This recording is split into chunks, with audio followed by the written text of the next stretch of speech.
اعوذ باللہ من الشیطان الرجیم، بسم اللہ الرحمن الرحیم۔ خلیفہ ہارون الرشید کی بیوی ملکہ زبیدہ بنت جعفر فریضہ حج کی ادائیگی کے لیے مکہ مکرمہ آئیں تو انہوں نے جب اہل مکہ اور حجاج کرام کو پانی کی دشواری اور مشکلات میں مبتلا دیکھا تو انہیں سخت افسوس ہوا، چنانچہ انہوں نے اپنے اخراجات سے ایک عظیم الشان نہر کھودنے کا حکم دے کر ایک ایسا فقید المثال کارنامہ انجام دیا جو رہتی دنیا تک یاد رہے گا۔ ملکہ زبیدہ کی خدمت کے لیے 100 نوکرانیاں تھیں جن کو قرآن کریم یاد تھا اور وہ ہر وقت قرآن پاک کی تلاوت کرتی رہتی تھیں۔ ان کے محل سے قرات کی آواز شہد کی مکھیوں کی بھنبھناہٹ کی طرح آتی رہتی تھی۔ ملکہ زبیدہ نے پانی کی قلت کے سبب حجاج کرام اور اہل مکہ کو درپیش مشکلات اور دشواریوں کا اپنی آنکھوں سے مشاہدہ کیا تو انہوں نے مکہ میں ایک نہر نکلوانے کا ارادہ کیا۔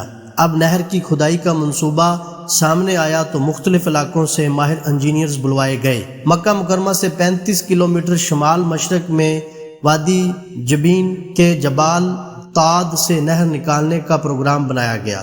اس عظیم منصوبے پر 17 لاکھ دینار خرچ ہوئے۔ جب نہر زبیدہ کی منصوبہ بندی شروع ہوئی تو اس منصوبہ کا منتظم انجینئر آیا اور کہنے لگا، آپ نے جس کام کا حکم دیا ہے اس کے لیے خاصے اخراجات درکار ہیں، کیونکہ اس کی تکمیل کے لیے بڑے بڑے پہاڑوں کو کاٹنا پڑے گا، چٹانوں کو توڑنا پڑے گا، نشیب و فراز کی مشکلات سے نمٹنا پڑے گا، سینکڑوں مزدوروں کو دن رات محنت کرنی پڑے گی، تب کہیں جا کر اس منصوبہ کو پایا تکمیل تک پہنچایا جا سکتا ہے۔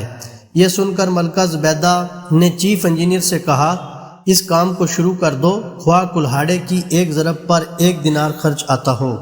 اس طرح جب نہر کا منصوبہ تکمیل کو پہنچ گیا تو منتظمین نے اور نگران حضرات نے اخراجات کی تفصیلات ملکہ کی خدمت میں پیش کی۔